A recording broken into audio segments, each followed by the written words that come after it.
Well, hey there, positive people. You got Dana here, and I decided to do a talking vlog because I haven't in a while. We've been doing a ton of like Sunday fun day vlogs, just me and Marley hanging out around the city on my off days, but I haven't done like a talking vlog in a while. And it's funny because yeah, when I didn't have the car, I had all the time in the world to talk to y'all like every day before work, and I'm gonna try and get back into that, like maybe start doing it in the car before work kind of thing. But anyway, that's uh off that. I just wanted to come talk to y'all, give y'all like little updates about what's been going on, and things are good. Marley's got about a month and a half left of school, and then she'll be back in Georgia to see the rest of her family. And I'm gonna miss her, but I'm not gonna lie, I need a break to kind of rebuild and refocus and just uh, have the time to get a lot of things, a lot of loose ends tied up. And it's kind of hard to do when you've got this little one that you got to make sure is always covered for. So it'll just be nice. Also, too, she hasn't seen her dad since September. So I just, they can enjoy her. She can see somebody else besides me all the time. She can be around her cousins and get loved on and have fun and eat all that good southern food and just, you know. And I'm not gonna lie to you saying that I'm super homesick. I could really go for like some good curry roti. I could go for like some good Jamaican food from back home. I could go for like some Waffle House and some Sonic. And I'm happy they have Chick-fil-A here, but there's so many other things that I just miss, like these southern things that I miss. Like this is a barbecue. I just miss seeing those ratchet commercials on TV. Like there are just so many things that I miss about home, and hopefully I can save up some money and find a good deal on a plane ticket so I can get out there for a couple of days and maybe kick it with her family while she's down there and hang out and just have some fun and just get some get some home in my system because I feel like also too that'll recharge my batteries as well. But I actually came on this particular vlog to just talk about life experience and specifically racism and prejudice in the South versus racism and prejudice here. Um, I'm not gonna lie to you. I've experienced a lot of very unique situations since being out here and being in the minority here, especially where I stay. And that's something that I'm not used to because, for the most part, I've lived in places that were either predominantly black or mixed enough to where there was pockets, you know what I mean? You never felt like you were in the minority, and people kind of coexisted or whatever. Not to say that people don't coexist here, because I honestly feel like here in Washington, people are way more tolerant and accepting of alternative lifestyles, of difference. Stuff like that's embraced here.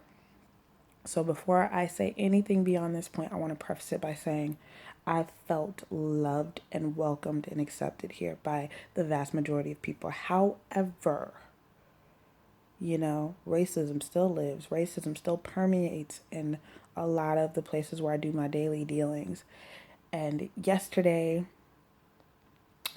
in particular, I had an incident. I have some papers that I have to send off, and I was in the post office trying to get the address for my mom, and we had issues with our communication. So I was like literally in the post office for like a good 25 minutes trying to call her to get this address so I could send off this mail. And I picked a parcel envelope, like the brown manila envelopes, instead of like a regular white envelope for these papers because they're important papers. One, I wanted to make sure they were protected, and two, it's just I could afford to buy a manila envelope, so I decided to get one. I'd filled out the address information, but I ended up not getting the address in a timely fashion, and I had work and I was at this post office prior to going in for work. So I just said, you know what, let me just go ahead and pay for the envelope. I can come back another day and send it. And later on in the day, my mom ended up getting me the address. But by the time I get off work, the post office is closed. So that happened. And so I, decided to stop waiting, just go, you know what, I've written on it. I'll pay for the envelope, come back another day. So I go up to the cash register, and first thing, the cashier just literally did not acknowledge me for like a good 5 minutes. She's on her computer doing something, wrapping something up. I don't know. I didn't get a hold on, ma'am. I'll be with you in a moment. Just literally, I'm standing in front of her with my envelope in my hand, some dollars to pay for it, waiting for a response. So I said hi just to kind of say, hey, I'm here, I'm waiting, you know. So then finally, after like 5 minutes, she lifts her head up and she's like, what do you need? Where do you want this to go? And I'm like, oh, actually, and I said all of these things just to kind of get it out of the way. So I go, yeah, I don't have the address that I need yet to send this stuff off. So I'm just going to pay for the envelope and come back another day to send this mail. So I just want to pay for the envelope. And she goes, this costs a lot of money. And I go, it's an envelope. I just want to pay for the envelope and go. So can you ring up the envelope? And she's like, this costs a lot of money. You should probably get another envelope. I said, I already wrote on this one, so I'm just going to go ahead and pay for it.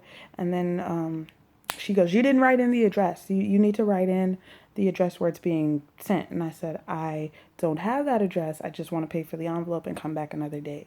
And so she finally rings it up. Guess how much the envelope was?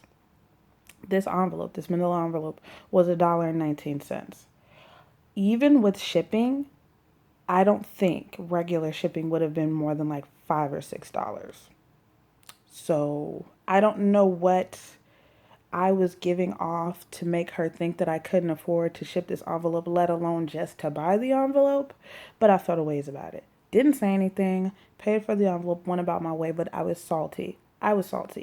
Now, at my job, I work at a comfort shoe store, a local comfort shoe store, and I noticed that I get these customers that come in and literally treat me. And mind you, I think anyway, pretty well spoken. I've got a very, very chipper demeanor at work. I try and make people feel like VIPs, like the big thing about stores like the one that I work at is we're competing with the Amazons and the eBays of the world. So what you have left as far as competing in a marketplace like this is customer service. And because I've worked in retail before, I'm very aware of what it is you need to do in any situation to disarm someone that comes off as condescending. And I also know how to just make people feel good. Like I can truly say that I'm somebody who has got the customer service knack down. And for the most part, I come across people that come in sad and leave happy because they've dealt with me and they've never had somebody treat them that way and make them feel like, hey, I've got your best interest at heart. We're going to put you in something that works and you're going to feel better leaving here having given us your money, right?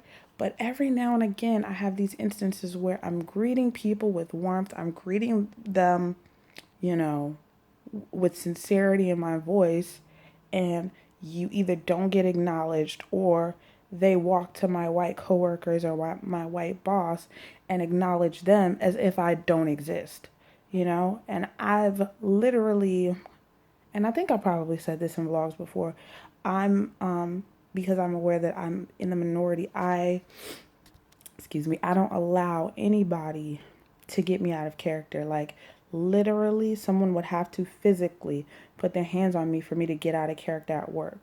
So, what I notice is everything here is very passive aggressive. Everything here is, I would say, throwing shade. The good thing is I'm from the South. I pick up on vibes. I pick up on nonverbal cues. There are a lot of things that I am aware of, and I've been really, really good at killing people with kindness. I've literally had people come into my job and say, by the time I'm done with you, you're going to want to quit. And the good thing about it is because I come into it with the mentality of, yeah, you're not going to get me out of character, you often just have people that are just exhausted with you and annoyed by the fact that they can't can't shake you, can't rattle you. So I say all of that to say this. I love being here. It's great. It's amazing. It's awesome. But it's amazing to me the kind of things that come out of people's mouths here sometimes, about my hair, about me being here, about how I could afford to be here. Just, asking if I can afford stuff. Like, really, girl? Yeah. So, yeah, I wanted to just drop those nuggets. and just say that it's been tough. Not having any friends to kind of confide in about my issues makes it tougher. I would love to have like other black women, other female black transplants to talk to about these matters, because I talk to people and oftentimes they just don't get it, or they think like you can't like I can't, my experience, like my life experience as a black woman can't compare to your experiences, you know.